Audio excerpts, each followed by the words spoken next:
బిడ్డ పాలు విడిచి వరకు నేను రాను.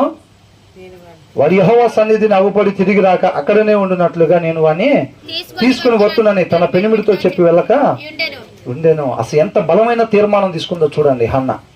ఆ తీర్మానం తీసుకొని కేవలం విడిచిపెట్టేదానిగా కాకుండా దాని ప్రకారంగా ఏదో వెళ్ళిపోయి దేవుని సన్నిధిలో కనబడి రావటం కాదు, దేవుడి దగ్గర నేను మొక్కుబడితో ఈ పిల్లోని పొందుకున్నాను కాబట్టి అక్కడికి వచ్చిన తర్వాత ఇక నిత్యం అక్కడే దేవుని సన్నిధిలో ఉండేటట్టుగా తీసుకుని వస్తానని, పాలు విడిచి వరకు రాను అని తన భర్తతో.